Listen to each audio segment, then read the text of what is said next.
Salut tout le monde, c'est Etroz. Alors aujourd'hui, on se retrouve pour une nouvelle vidéo. Dans cette vidéo, on va voir ensemble les sorties pour le mois de mars sur Prime Video.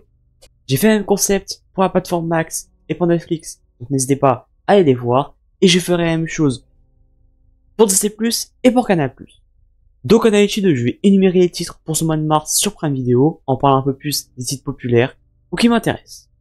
Vous êtes prêts ? C'est parti. Donc c'est très rare, mais pour ce mois de mars, on n'a pas beaucoup de titres, on a à peu près 30 titres, alors qu'en moyenne, on est sur plus du 80-90. Donc c'est vraiment très peu, et c'est assez rare. Donc ça va aller assez vite. Avec 90% des titres qui arrivent le 1er mars, avec les films Le Bon, La Brute et Le Truand. Et pour quelques petits dollars de plus, donc ces deux films sont avec Clint Eastwood, La Porte du Paradis, Sherlock Gnome, Le Bounty, Infinite avec Mark Wahlberg, Piranha, donc celui sorti en 1978, Basic Instinct 2, Double Impact, Robocop 1, 2 et 3, Le Combat de ma mère, The Price We Pay, La Nuit du Chasseur, Le Dernier Tango à Paris, Les Faux Durs, Une famille sur le ring, un très bon film avec Dwayne Johnson et Florence Pugh, et Tomb Raider. Le 3 mars, un seul titre en film, Landline. Le 4 mars, également un seul titre en film, Marked Maine. Le 6 mars, en film Picture This. Le 13 mars, un seul titre en série, La Roue du Temps, saison 3. Le 14 mars, en série, Liars Club, saison 1. On arrive à la moitié du mois, avec le 15 mars, en film Spider-Man Homecoming et Spider-Man Far From Home, donc les deux films Spider-Man avec Tom Holland. Bon, Homecoming était correct et Far From Home était plutôt bon. Après, sans vous mentir, je ne suis pas le plus grand fan des Spider-Man de Tom Holland.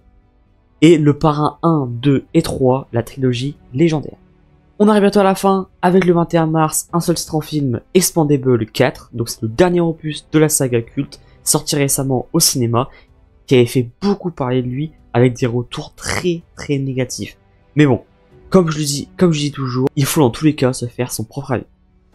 Le 24 mars, un seul titre en film, Le Feu intérieur. Et enfin, le dernier jour, le 27 mars, en film, Hollande. Et pour terminer, avec les sorties du mois de mars sur Prime Video, en série, Bosch Legacy, saison 3. Donc voilà, je t'arrive à vous présenter les titres pour ce mois de mars sur Prime Video. Et oui, comme vous avez pu le remarquer, il y a que très peu de titres. Donc voilà, c'est assez surprenant. Alors pourquoi? Je ne saurais pas vous dire. Niveau qualité, ça reste à désirer. On va pas se mentir, c'est un mois plutôt bon, c'est assez gentil. J'irai vraiment pas ouf. Vraiment, après, c'est mon avis à moi, ou peut-être que vous aimez ce mois-ci. Moi, je trouve ça vraiment très moyen. À la limite, s'ils auraient fait beaucoup moins de titres, mais que de la qualité. Là, voilà, c'est pas terrible.